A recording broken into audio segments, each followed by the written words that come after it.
Hello? Anybody there?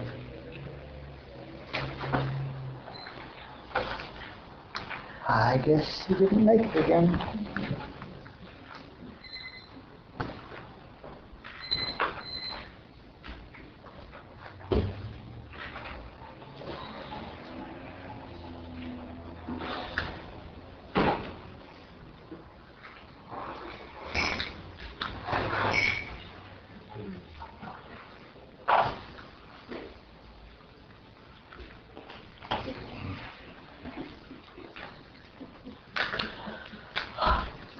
So we're in the middle of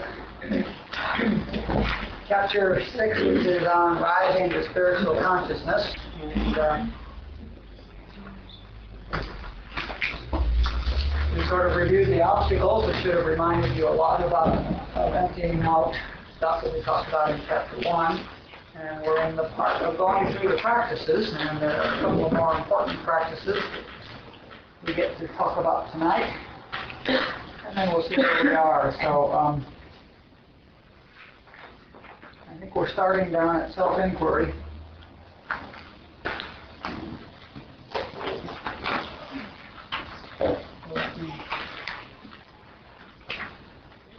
Here.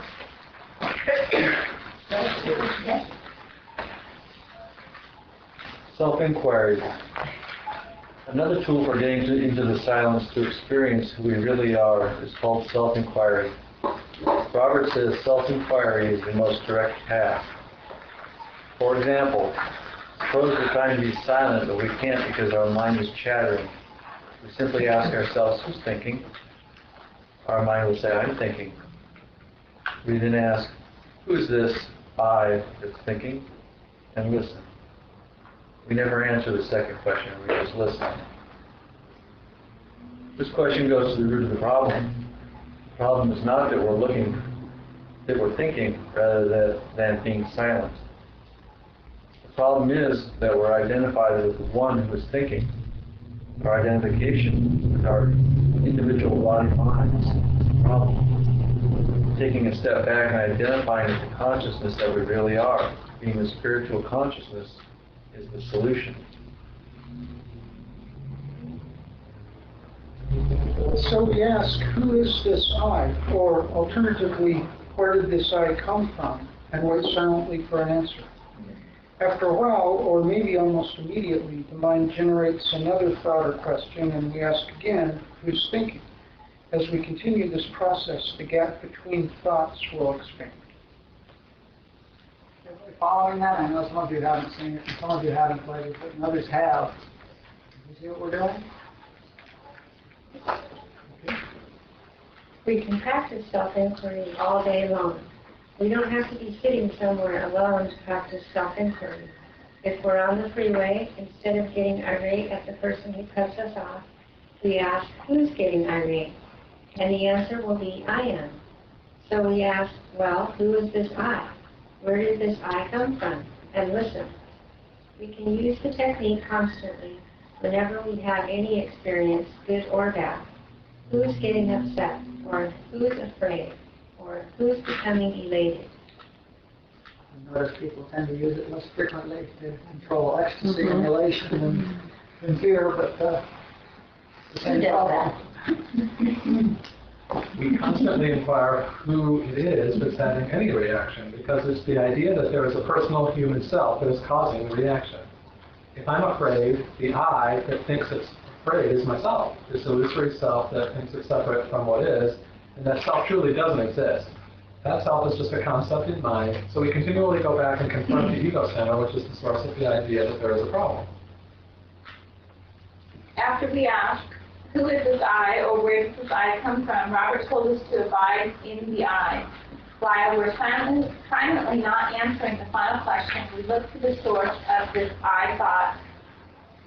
We can keep thinking I, looking for who or what the small I is, looking for where the potential I comes from. This practice results in the small I disappearing into the nothing that it is, because it's just a thought in our mind that dissolves under scrutiny. There's no reality to it. It's just the I thought, the belief that there is a personal sense of I. Do you get that I, this personal sense of I, is just a thought? Just a thought.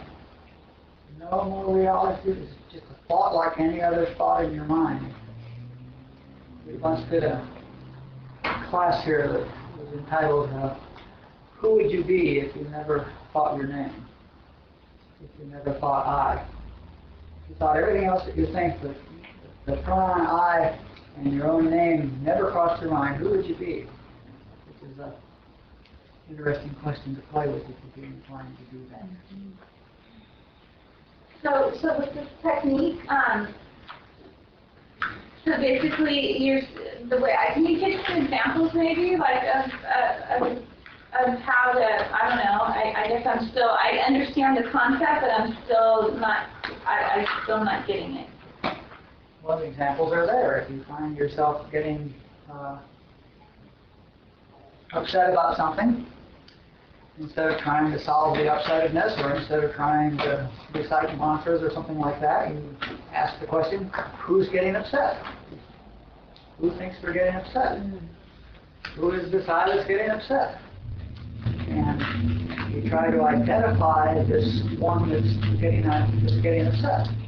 Becoming upset. And that's it. You just inquire, who is this I that's getting upset? And your mind then usually says something like, I'm getting upset. And you say, well, who are you? Who is this I? Where does this I come from?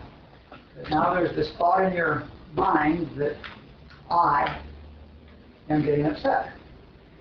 And so the question is, well, who is this I? Where did this I come from? And the fact is that there is no answer to that question because it's just a thought. And the minute the thought isn't there, there's nothing there. So if you follow the I, you just say I, you can just watch the I, and, under scrutiny, it's not there.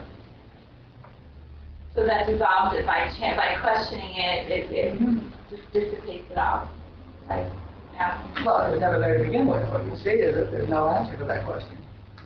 See that I underlies everything. I see you, I don't hear you, I'm sick, I'm well, I'm rich, I'm poor, I'm lonely, I'm happy, I'm sick, I'm irate, I'm blissful, I'm seeking, I'm sticking my head in the sand, I'm. You see, it's all I, all this personal sense of self. It's the author of every thought and everything we do.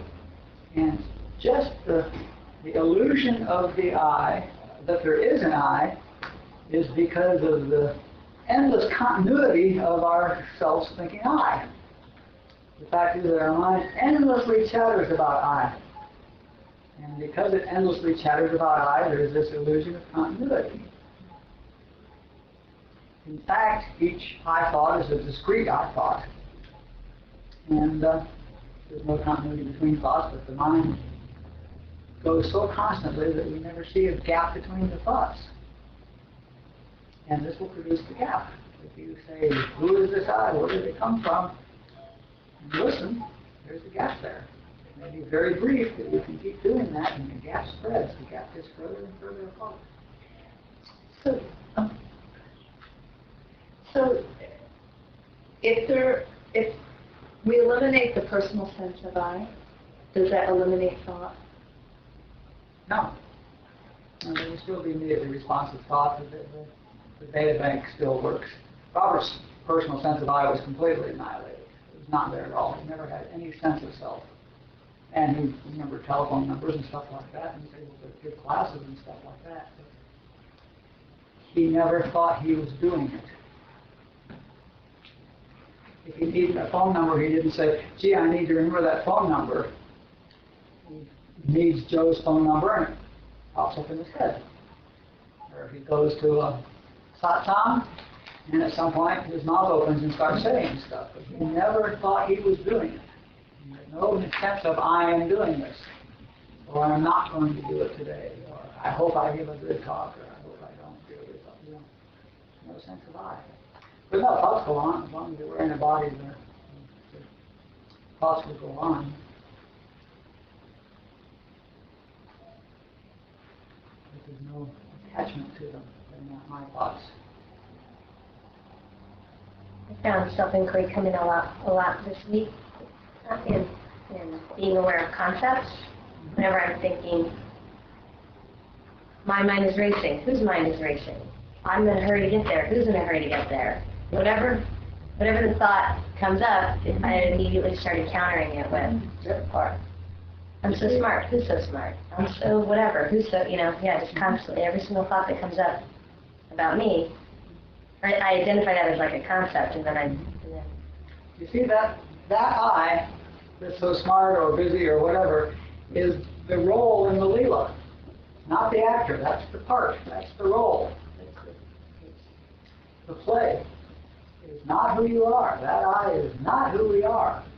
And self-inquiry is the way of addressing the core issue rather than trying to eliminate all our bad habits and then all our good habits and then all our desires and then all our afflictions and then all our aversions and go through one by one pulling the leaves off the tree, but the damn thing grows leaves faster than you can pluck typically. Or we can go right at the trunk. And that's what this does. That's why he says it's the fastest method.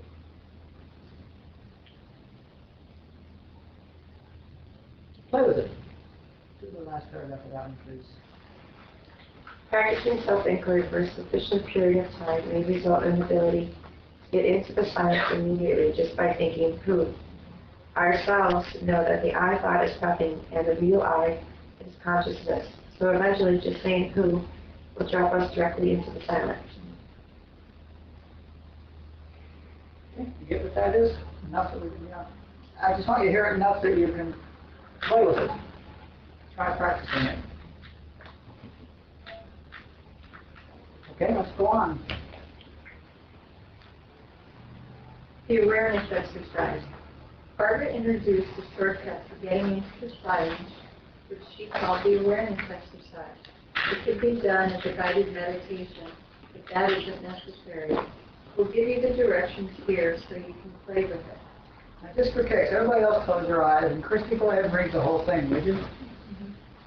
That way people can get a sense of it. It's easier if the same voice keeps reading it and we all close our eyes. Okay, go ahead, please. The practice involves learning to use our awareness faculty. We all have this faculty, since we are in fact awareness itself. But most people aren't aware of it and don't know how to use it as a tool. They think they are limited to their 5 senses plus thinking, and the awareness faculty is not one of these. For example, you can be aware that we are aware, and that does not involve any of the senses or thinking. We begin to learn about our awareness faculty by focusing it on our physical body. For example, close your eyes and tell yourself to be aware of your left elbow. Don't visualize your left elbow. Don't feel it. Just be aware of it. Be aware that you have a left elbow and focus your awareness on it.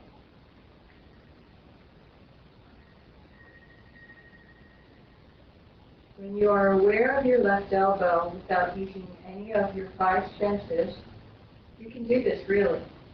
Move your awareness somewhere else. Become aware of your right ear or the top of your head or some other body part. When you're aware of the new part, notice that you are no longer aware of your left elbow. When you have gotten this far, you have demonstrated to yourself that you have an awareness faculty, separate from your 5 senses and your thoughts, and that you can direct it. When you're comfortable with this, become aware of your left elbow again, and tell yourself to increase your awareness. You can do this too. Just increase your awareness of your left elbow. Practice this for a while until you know you can do it. Now change your focus again and increase your awareness of another part. Now, we move from the physical to the spiritual. Tell yourself to be aware of your I, the capital I, the sense of being you have. Be aware of the I that you are, the presence that you mean when you think, I am. Don't think I am. Now just be aware of the I that you are. It's impossible to describe since it's different for each of us. But there is a definite sense of I-ness that you will be able to find, which has nothing to do with your body or your mind. It's your being. When you're aware of your I, see if you can increase your awareness of it.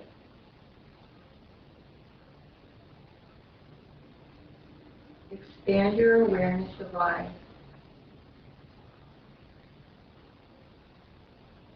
No pictures, no thought about it, just I. Awareness of the presence of yourself.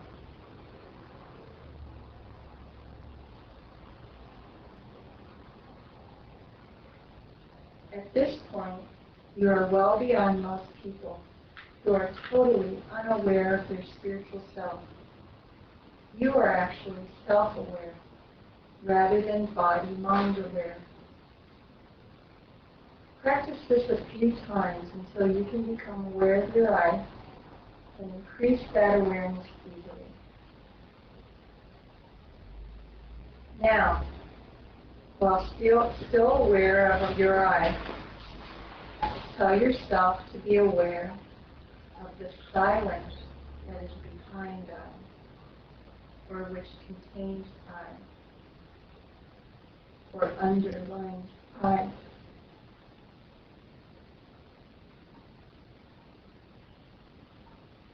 You'll need to find the words that feels right to you. Silence is just one inadequate word for what is it that contains your I.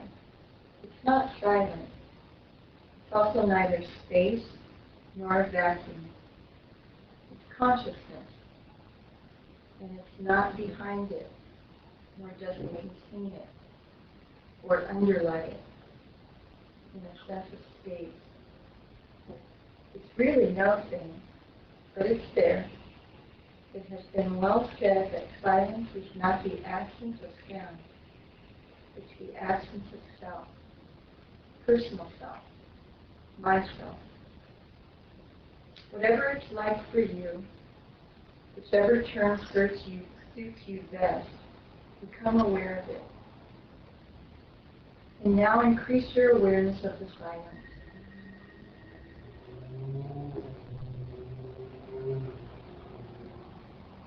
The little I is laying down, making room for awareness of I and the silence that contains I.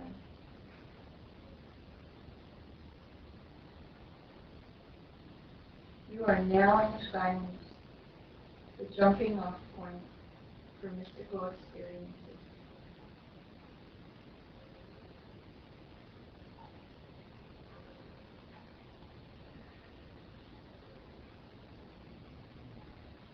Here it is.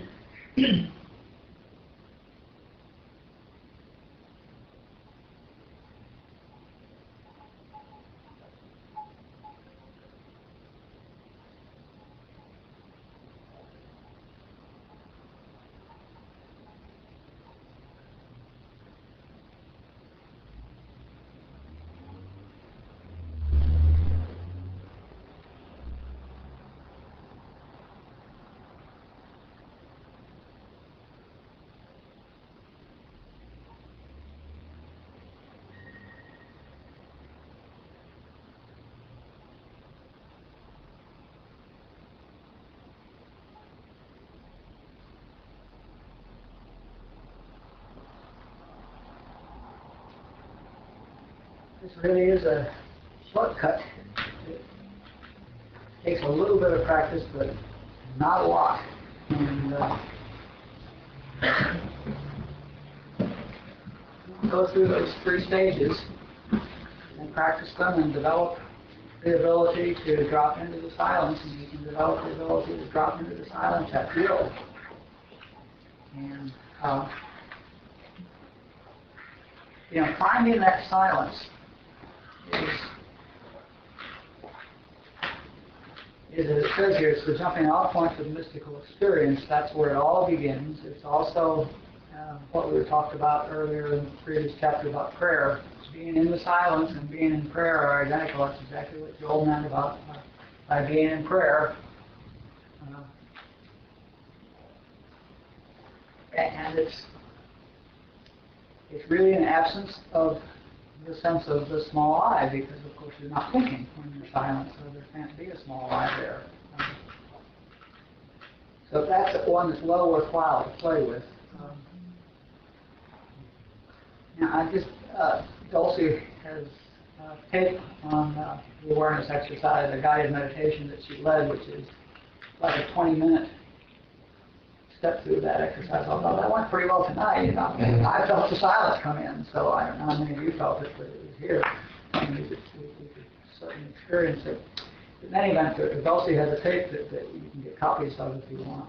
And, if you go to her website, there's an audio file, audio clip on her website, which is gowithin.org. There's an audio clip on her website of her leading the exercise, awareness exercise here one night. So, what's her website? Gowithin.org.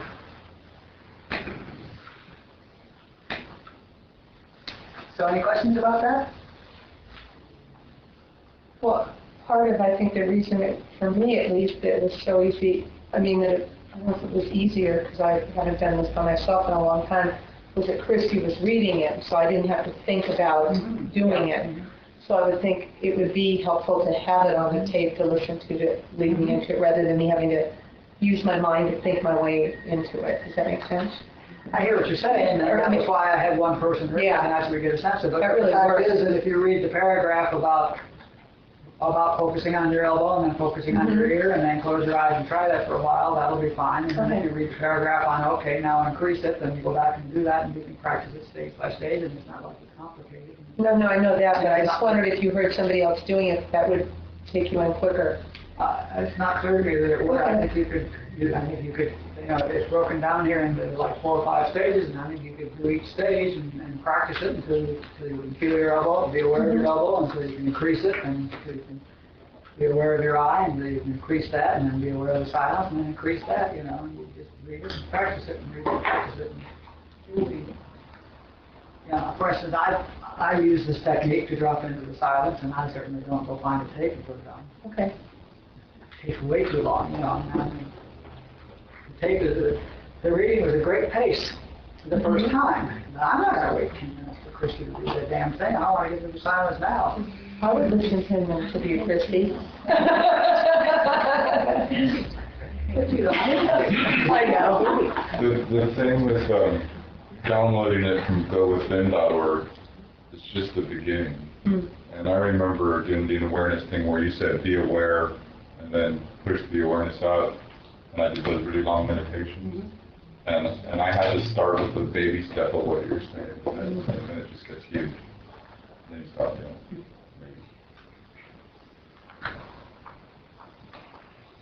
Okay. So let's move on to immersion. We're not done with this chapter. Immersion. Next thing we want to talk about is the chapter in immersion. Our typical view is the unbelievable extent to which we have been conditioned. It says that we've been programmed by a universal cult called humanity. If you believe in we're one of them. It's not as if. It is exactly that. And we need to be deprogrammed, dehypnotized. When we consider the extent of the conditioning we have received and the extent to which our programming is being reinforced every minute of the day by everyone we meet and everyone everything we read, watch, or listen to get an idea of the size of the deprogramming task we have to undertake. Barber said that minimum daily work for a serious student includes a 60-minute tape of some spiritual master each day, plus a chapter a day from a spiritual book, and at least 4 meditations a day.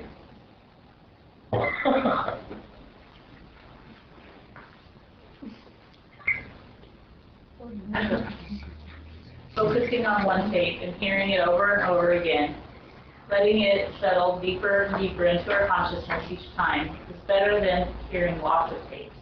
The number of tapes, the amount of truth we have heard and even memorized is not what does the work.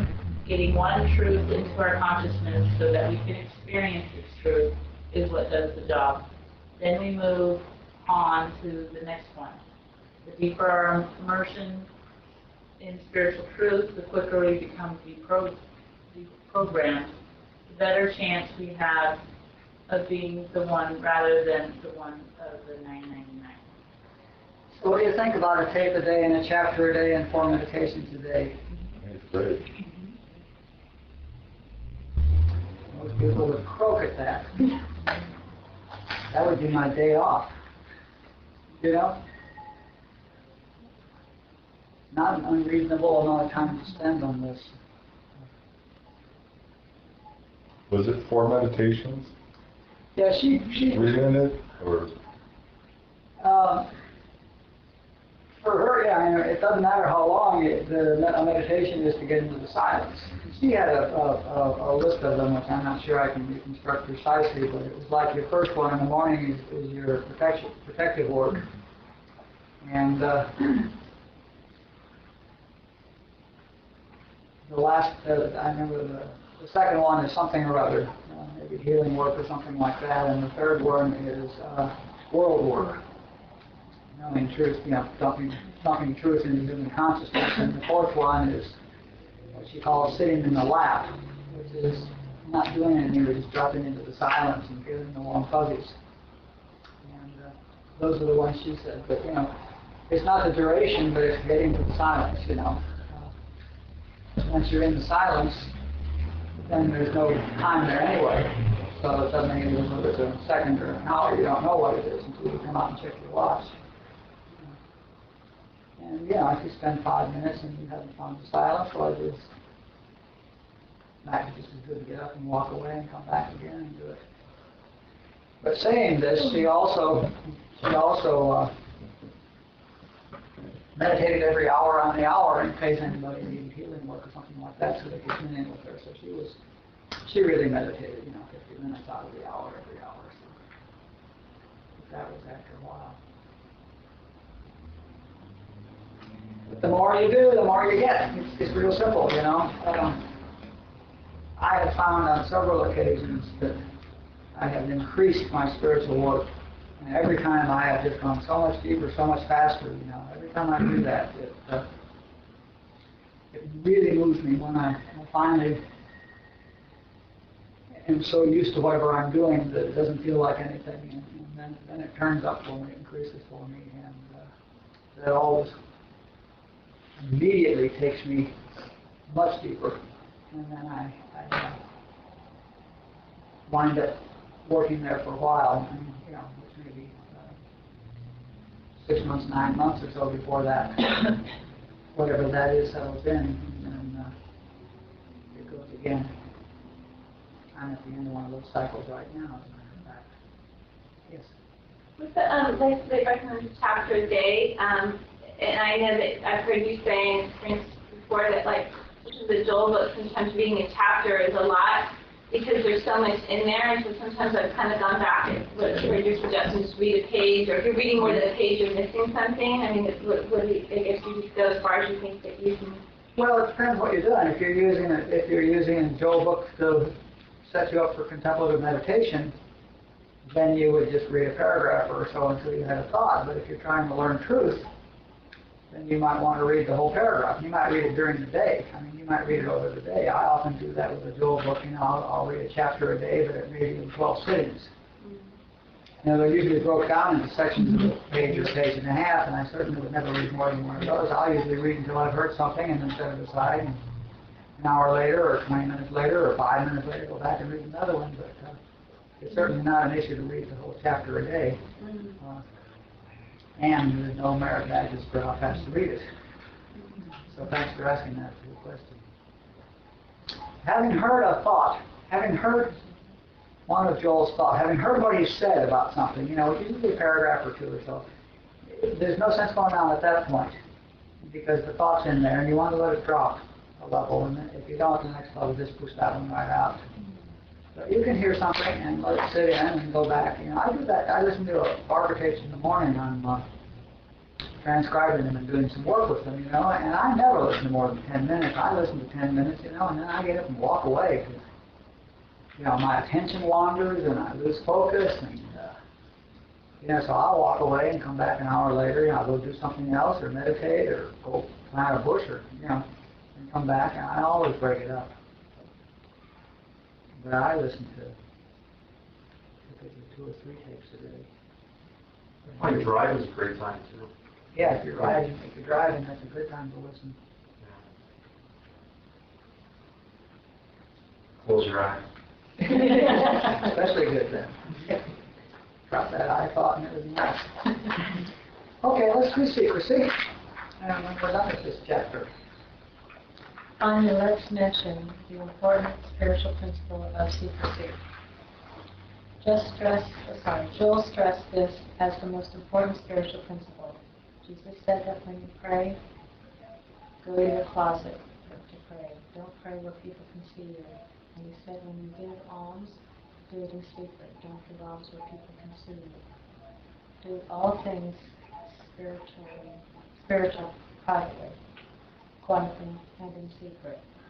One reason for secrecy is so that we won't be doing it to be seen, which means that we're in ego, a barrier to attainment of spiritual consciousness.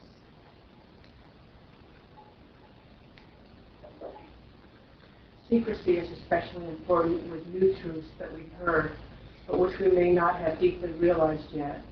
Take a new truth out into the world and sharing it with people who are not ready to hear will invariably result in backlash. They feel compelled to tear down what they aren't ready to accept. They'll tell you your truth is nonsense and perhaps make you doubt it. This could result in your losing that truth, and you may not get it again in this lifetime. It may be gone. It's important to take new truths and new understandings, as well as your spiritual practices, and keep them quietly within you. As the truth deepens and becomes the truth that you have realized that you own, it will become part of your consciousness, and mind will express it for you. It will become manifest in your life. When that happens, people will see it and come to you and ask, how come all this neat stuff is happening to you? At that point, you're demonstrating it. The truth is yours, and you can share it if they're serious students and serious speakers. Now you can tell them what it is you're doing that results in this manifestation. It will become... Was that saying, don't talk about your spiritual work? What about your character? The whole problem that I've had is I can't talk about the spiritual work to anyone else because I get persecuted. So is that saying don't talk about it at all? It depends on the spiritual truth. If it's a new truth that you've learned that you haven't yet realized, let's read the last 2 paragraphs here and then let's talk about it for a while. This is important. Go ahead, Mary Ann, read the last 2 paragraphs. Okay. It will become revealed on its own when it's yours to the extent that mind manifests it in your experience. And until that happens, you don't believe it. It's not yours yet, so you can't share it. So work quietly and within yourself. It's reasonable, if you're led to share any revelations that you have had with your teacher. He or she might be able to add a little more insight and deepen it for you. But it's certainly not necessary to share it even with your teacher. If you're led not to, then don't. Trust yourself. Okay, the problem is that when I hear a spiritual truth, the sentence that I heard is not true. Okay? And when I hear a sentence, that's pointing to the moon, when I hear a particular sentence, I hear what I can hear.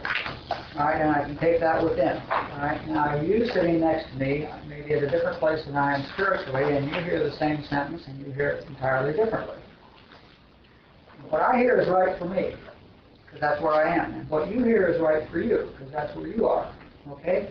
But neither one of us really understands it. We're just working with it at the level we're at, and we're grappling with it. Okay? So now if we sit down and have a discussion about it, one of us is very likely to talk the other one out of their believing, whichever one of us is more forceful. So one of us will probably lose our believing if we sit here and discuss this. The other thing is, when I realize the truth, when it's mine, when I've had a revelation on it, when I realize it, then my mind will manifest it. We spent 6 chapters talking about how whatever I believe, the mind manifests. So when I realize it, then it's mine, and it gets manifested, okay? And then you see it, and there's no reason to discuss it. I say, look, come on, okay? And you say, oh yeah, there it is. But if I'm not manifesting it, then I haven't realized it. And if I haven't realized it, then I don't believe it. And if I don't believe it, I'm going to talk about the hand, not the moon, okay? I'm going to talk about pointing. We'll be discussing whether it's one finger or the thumb. So it can't be profitable to discuss spiritual truth with someone who hasn't realized that spiritual truth. It can't be profitable. It can't be, exploring it is not constructive. Because somebody's going to lose the truth. What about the whole idea of, like, you can teach what we need to learn?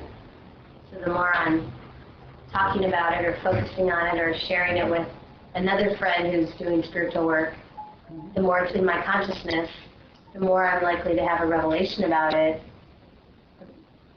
Something like supply, perhaps. If you're not demonstrating supply at all, you can't teach supply. Now, as a result of setting out to teach supply, you may increase your ability, you may increase your understanding, but until you know the truth, you're talking about the hand, not the moon. So that's what I was saying is casting the pearl before the swine. We had this conversation earlier.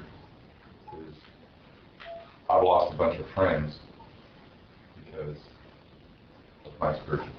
Because they can't hear and have to tear it down. Right, and so I talked with Leelaa, I have to get phoneless here because when I speak what I know as true, I get persecuted. But anyhow. We've been doing this work here since 1996, okay? And I've been teaching for 7 or 8 of those years, okay? And I have never invited anybody to participate in the class, in any of the classes even. I have never suggested that anybody come here. I sponsor people who have never done a workshop or a class here, who don't know they exist, okay? And I have never gone up to any of the people, including the people I sponsor, and given them an unsolicited spiritual truth. It just never occurs to me to do that. I don't feel like I need to explain anything that I know to anybody. It's very clear to me that if they are ready to hear what I know, they will walk through that door, okay, without me doing anything. It's just absolutely guaranteed. So there's no question about going out there and educating people or anything like that. Joel's instruction from God himself was never seek a student and never turn one away, because if they come, I will send them to you. Okay? When they're ready, the I within them will bring them to you. And there's never any reason to offer unsolicited truth. But one thing that paragraph was saying was all this wonderful stuff is happening to you, and they ask why. Mm-hmm. Why did the word? I got the opposite. So, if you're demonstrating the word, they'll come to you. Okay. the people that aren't, because it kind of feels arrogant to say that the little consciousness, but I just feel like some people have a greater awareness of consciousness than others. You know, God is not in the life of 6 billion people because they're unaware of it. Some of us are higher, further down the path than others. It's got nothing to do with arrogance. It's got to do with an accurate appraisal of what's going on. It's not judgment. It's just an accurate appraisal, an evaluation of where people are. You know, people.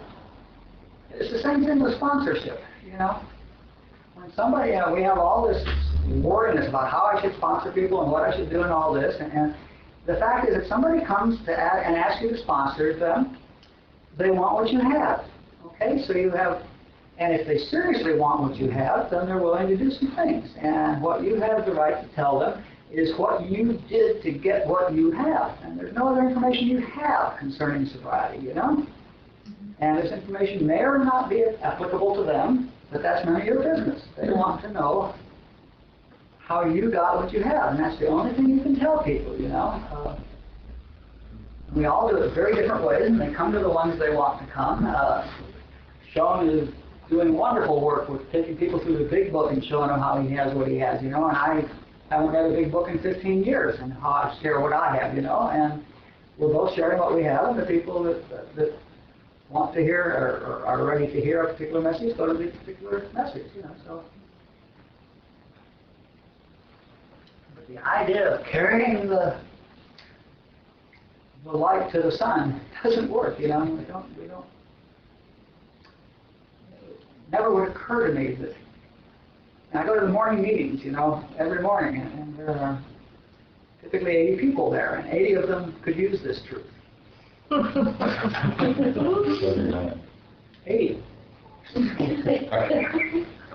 I'm a nerd. I count right.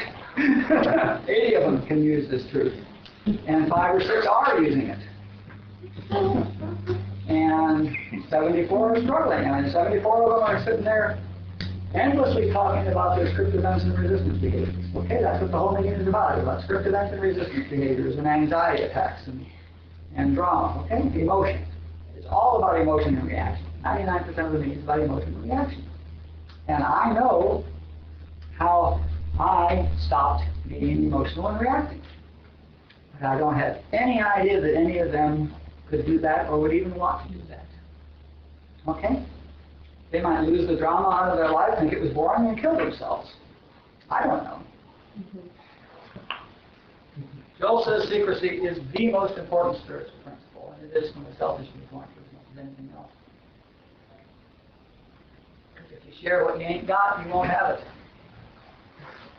This also kind of gets to where, you know, as you start to bring in truths and as you start to manifest it, there will be people dropping out of your life that don't get it, can't get it. It's all following that path, and so it opens up for others to come in that are more along the path you're seeking.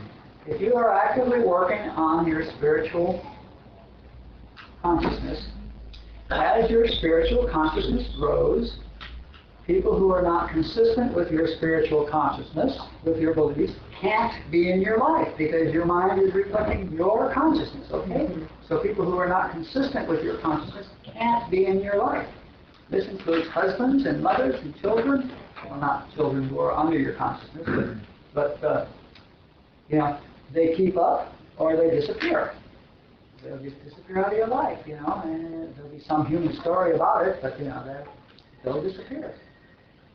Is this what you mean by I'm either being the message or I'm not being the message? The secrecy in being the message is you're not talking about it. There is no message except myself. I am the message. Right. And look at AA. Look at AA. Look at AA.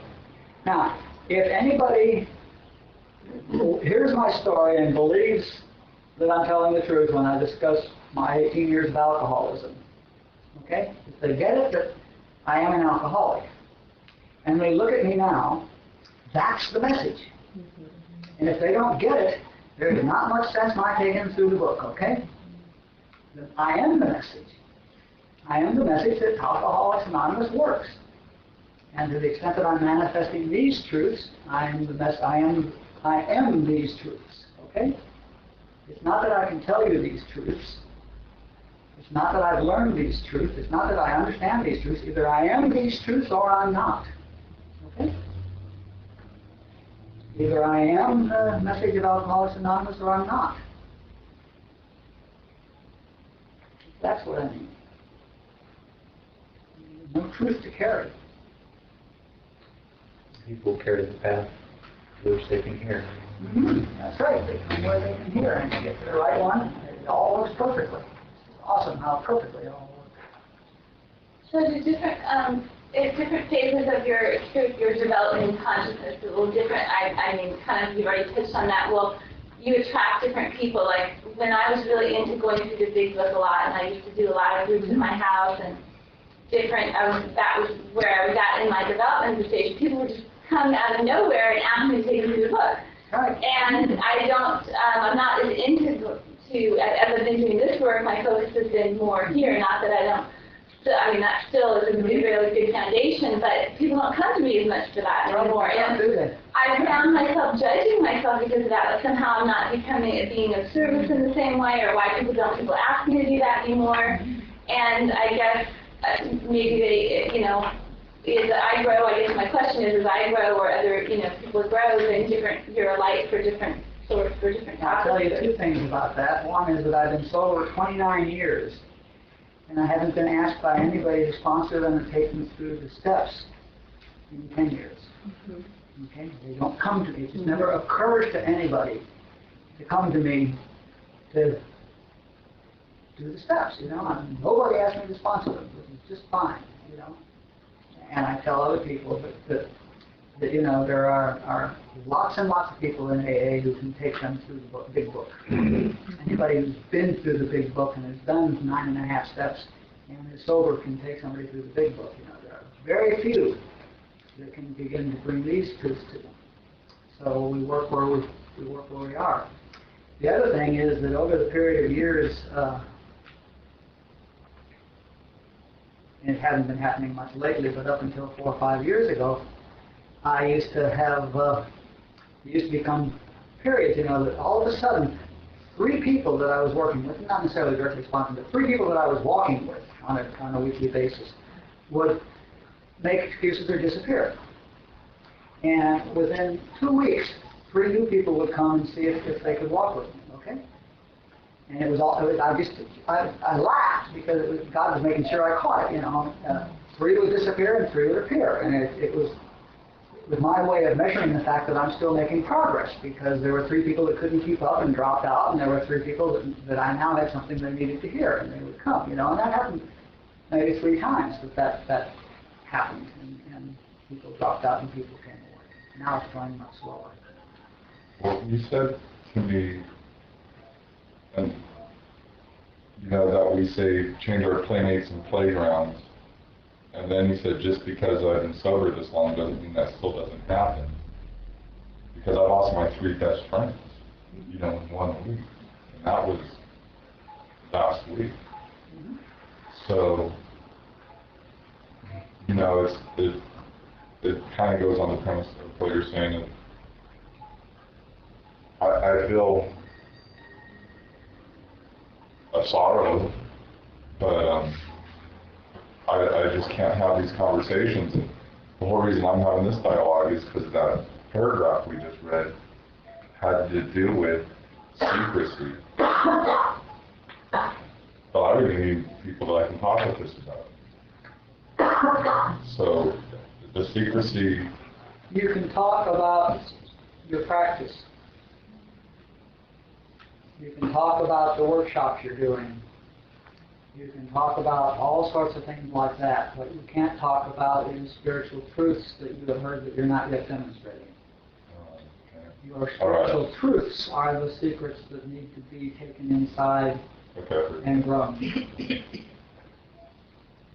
Yes, we have a sense of community, and we offer mutual support and encouragement, and I did that, and I'm in the middle of a meltdown. Oh, well, that's just a script, I had that happen yesterday. Somebody called me and said, it's just a script, and she burst into laughter. I mean, from high drama into laughter. Oh, yeah! That happened. So, yes, this is the right community, and yes, you can talk about what's going on in your life with this crowd, and yes, you can talk about the principles you're trying to practice, and yes, you can talk about your practices, and talk about where there are better meetings, and where there's this or that, and what did you get out of this workshop, and all that kind of stuff, you know, and yes, you can find these people that are more likely to go see what to believe with you and get it, and you can talk about what to believe, you know, and, you know, there are lots of community things you can do with this crowd. But you don't tell your new secrets, because it's your secret. That I'm not demonstrating. Yeah. That was the important. Yeah, when they come to you and drag it out of you.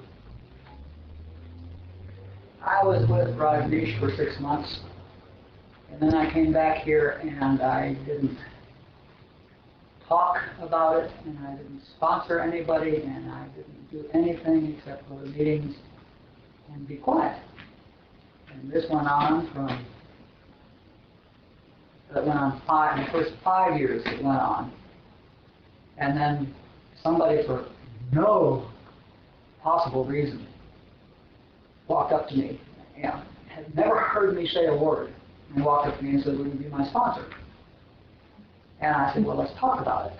And we sat down at good stuff, and I heard myself babbling to him. You know, truth after truth after truth after truth, which were mine. They'd been cooking in there for 5 years, and he was pulling them out of me because he needed to hear them, you know, and I knew that was fine, and it was all set. And that was fine, but, you know, I had no intention of saying anything to him. I had no intention of sponsoring him. I hadn't said to anybody else. He just pulled it right out of me. I was just amazed at the stuff that was coming out of me that I hadn't articulated ever before. But it was pulled out of me.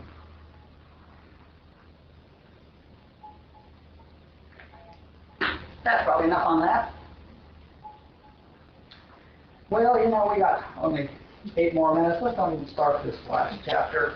I think we're going to spend 2 weeks on it anyway, and we've got 2 more weeks to go, so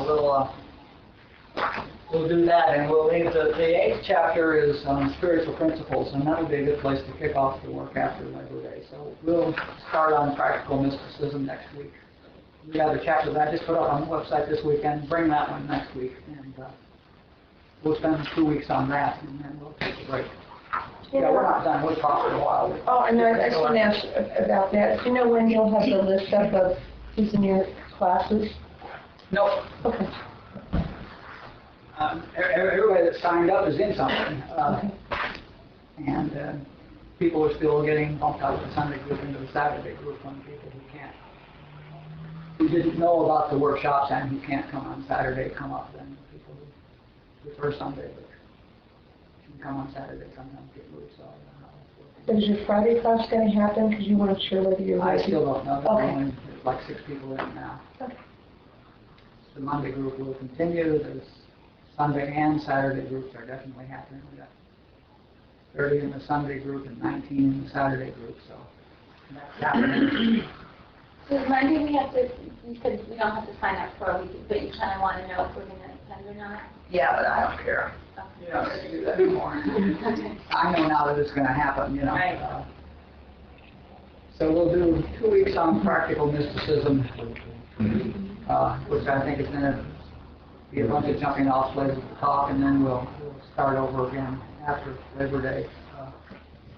And we'll go through, I don't know, like 35 or 39 principles. I took all the principles. Joel put together a sheet once of the 25 principles of the infinite way, and I put those together with Robert, 4 from Robert, and I don't know, some other ones, and put together a list of 30 or so spiritual principles, which I want us to go over because these are spiritual principles that you will look at and realize that you understand. And so we'll use those as something we can talk about, and then we'll see what we do. So let's go on and talk about whatever else we want to talk about, because we got time. With our 2 week and a half ago meditation, you know, on people that run on strict class, I'm interested in legal relationship. Because of that, we were just running with that. And I know pain is a touchstone of spiritual growth, and relationships are a great way to get pain. But from what you said about, it's people who are, they're going to drop out of your life anyway. So should you just not even bother? Or should you do it because it's a way to help you continue to grow? Should you just not even bother what? Having relationships with people who aren't on the path. I wouldn't bother to have a relationship with people who aren't on the path.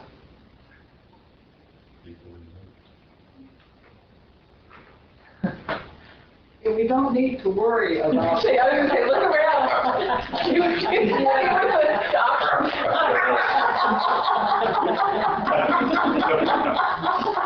We don't need to worry about going out of our way to find needles. They will show up. I mean, people who are on a spiritual path may well be your needles. Okay? So that's certainly, you personally get plenty of opportunity to work on this stuff.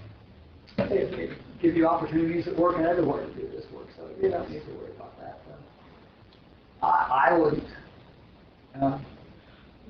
Now, if somebody was not, I know the really only sound reason for a spiritual adult relationship is mutual spiritual growth. Okay? And if that's not what's going on, I wouldn't waste my time.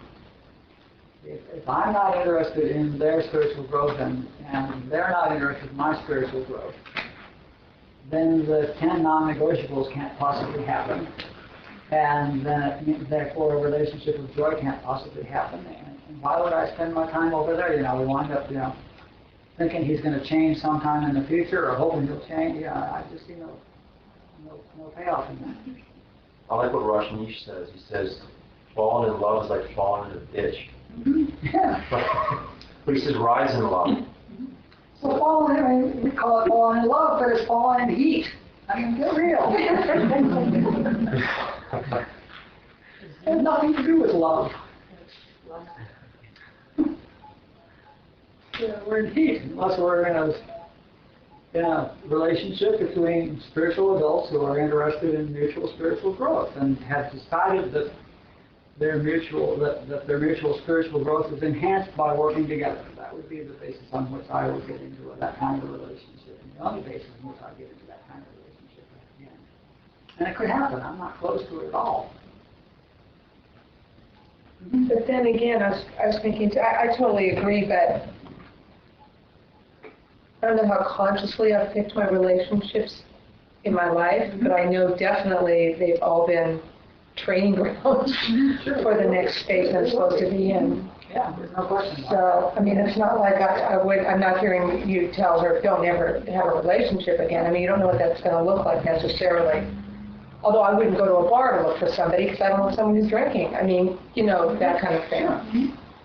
Well, just from doing spiritual work, my girlfriend 10 years ago had just got out of prison, was deaf in her left ear from getting hit by her pimp so much. Because she was, and then 10 years later, I don't attract that type of thing. But I've done a lot of spiritual work now. Exactly. Hopefully. But the thing is that, the woman that I dated 5 years ago was just a very loving woman, and I just couldn't believe it. The fact is, every relationship we have, we know what's wrong with it, okay? And the next relationship will be better because we won't settle for that again. We're not ignorant. We won't settle for that again. So the next relationship will be better. And if you go into any relationship you go into, if you go into there because it's a reflection of your highest consciousness at the moment, if you think, yes, I think this will be good for me, then go for it. And find out, because either it will be and your highest level of consciousness will be confirmed and you grow, or it won't be and your highest level of consciousness will be corrected and you grow. So, not to worry, Come to your current highest level of consciousness and go for it. And as Rashneesh said, if you're 60 for it and 40 against it, act like you're 100% for it. Go for it. Yeah, because the only way you're going to miss your lesson is if you're in there 50-50, you know, then you don't get shit. So if you think you're 60-40, act like you're 100-0 and go for it and find out. There's definitely benefit to not letting your kid pick their relationship up. That's right. You know, you let them need you, all right? Rise above the Children, yeah. Children are attracted by pretty things and powerful things and sexy things, okay? More mature people are attracted by mental things. More mature people are attracted by spiritual things. It's a growth process. I taught a class one time, and we said, run as fast as you can. Run as fast as you can towards God and look around. Perfect. Just curious, how is it in a household when you're doing spiritual work that your children tend to rise? They're in your consciousness.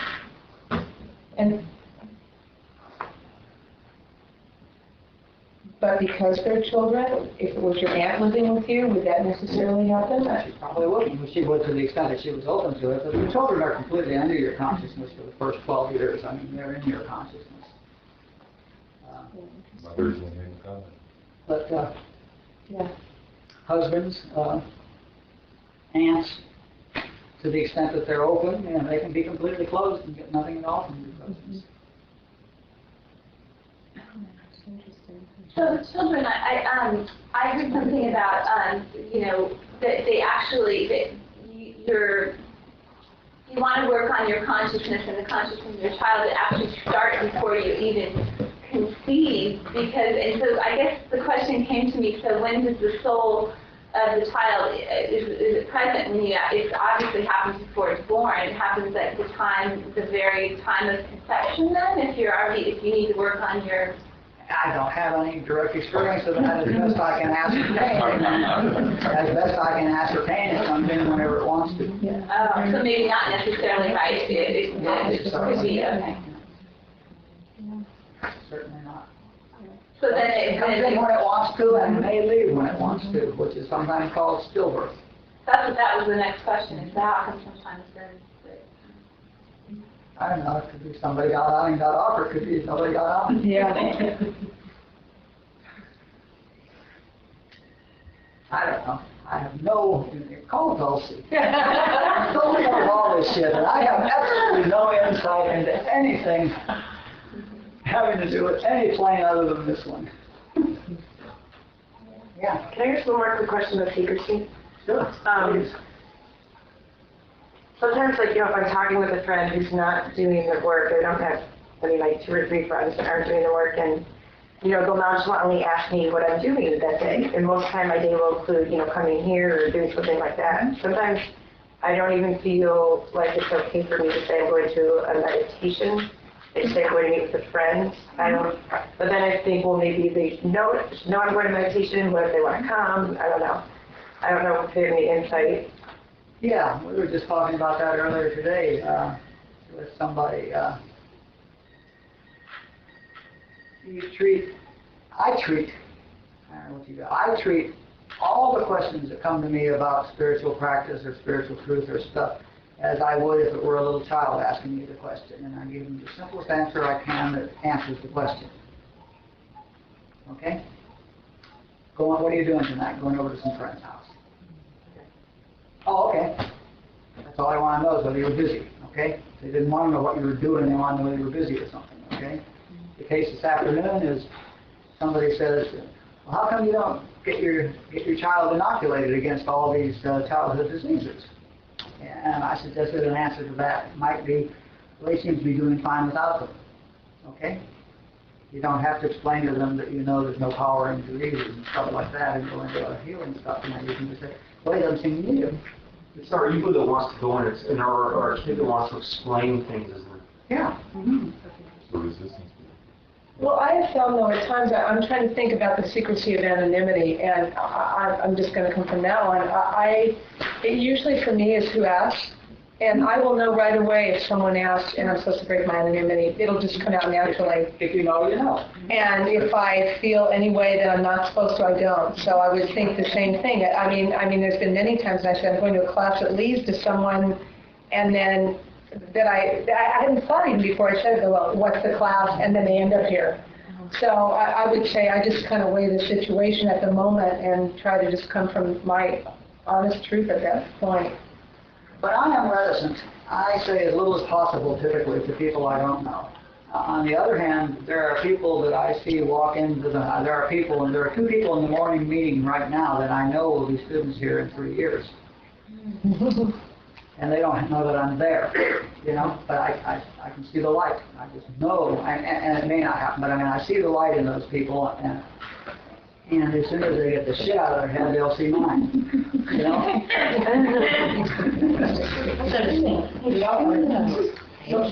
Yeah. Molasses is a better word. We go back to the molasses. Yeah. The fact is that when they've worked 9 steps, they're going to get to that is this all there is point. And that's when people notice it. When they get to this is all there is, because it obviously isn't. And I am the message, or I'm not, because I don't have one. See, if you're wondering if this is all there is, and you can see the way my life works, then you know that's not true, or you can't see the way my life works, you know. So it's the same thing. So I answer questions, you know, I mean, I answer questions, you know, if a little kid asks where the babies come from, you say mine's. You know, and, oh, okay, and they go out and play, you know, they don't want the sex lecture yet when they're 4, you know. And people on the spiritual path, you don't know whether they may be children, you know, most of them are. And so you answer the question, and they'll be right. If that question from mommy's, if the kid's smarter than that, he'll say, well, how do they get to mommy? You know, and then there'll be another question. If they're ready for another answer, there'll be another question. I see Christy nodding over there from the history of 3 and 4 and 5-year-olds. You know, if they need another answer, they'll ask another question immediately. You know, and so you answer that one, and they'll read you. And after 3 or 4 questions, and you know you've got somebody that has the capacity to hear something. You know, not my job to carry the message to people that need it. Not AA's job to go into bars and drag drunks off the bar stools. You know? You don't do that.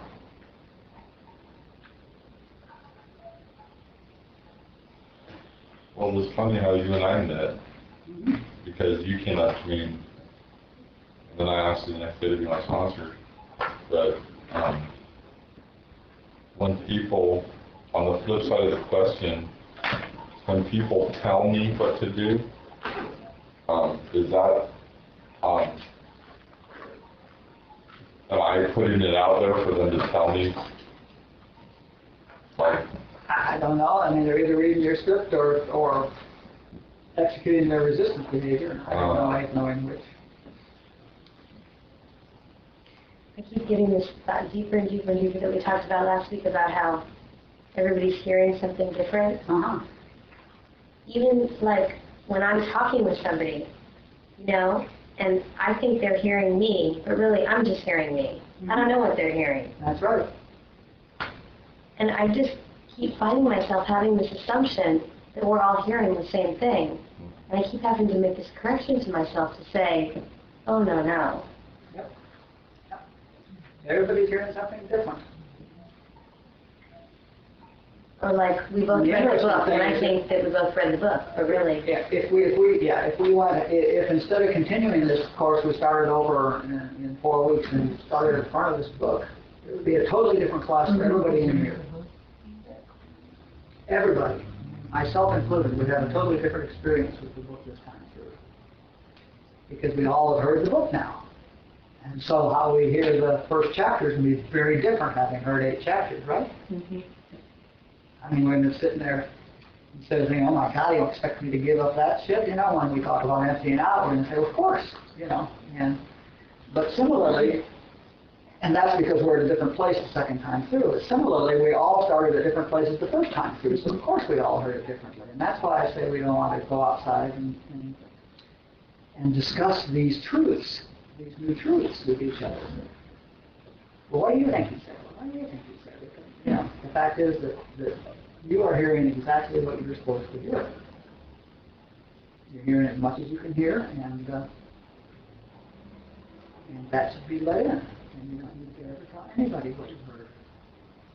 And if 1 in 1,000 is even bothering to seek, then the chances are more likely you're just going to get someone who's going to tear you down. Isn't it the problem with communication? We always think everyone knows what we know and we try to explain where we're coming from. And yet all we know is our past. It's like Course in Miracles when they talk about trying to break your concept of what objects mean to you, because a cup means what it means to me, but it might mean something totally different to someone else. Absolutely. We all use words differently, and we're conditioned differently, and we have different concepts. And men and women who've lived together for 30 years still use the same language and have different meanings for every word in it. You know, I mean, people don't operate the same, and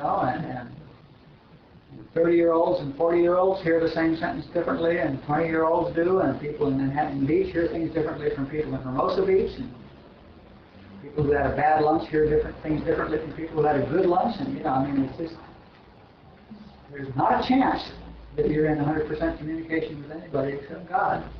I have a question. And that's when you're silent, by the way.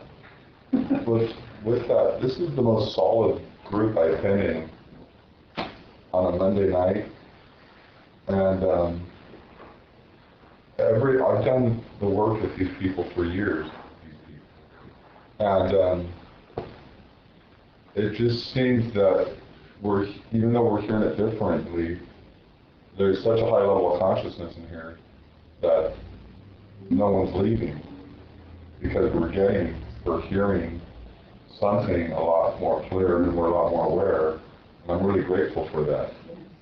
It's because we're all deeper.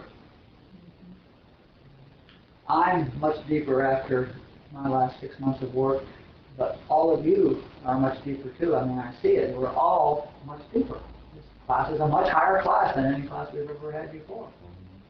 And solstice days, its attendance more than some of the other workshops. We've lost a couple, but yeah, we're hanging tougher, aren't we? Mm-hmm. There's nowhere else to go. But we lost the people on the phone. Isn't that interesting? There's something about the consciousness of being together. I was talking about that earlier.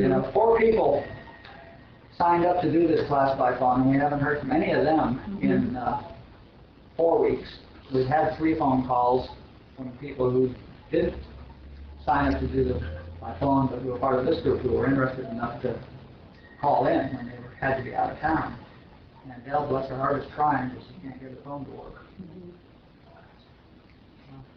But she'll listen tomorrow. So she's hanging tough.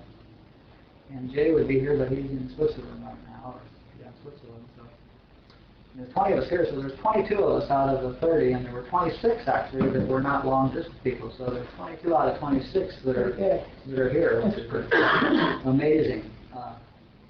It shows you the quality of the consciousness that's in this room. I mean, I don't know what you felt when you were listening to the awareness exercise, but it was silent, folks. I mean, it was just real clear, what's behind or containing or beside the eye.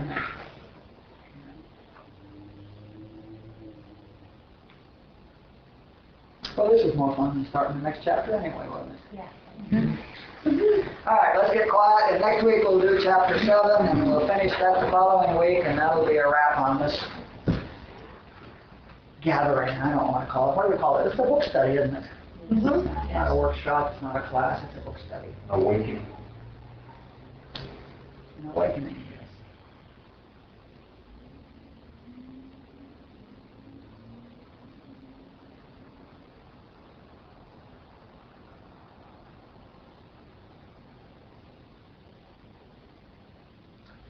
Okay, I love you all. Thanks for coming. Thanks for making this possible.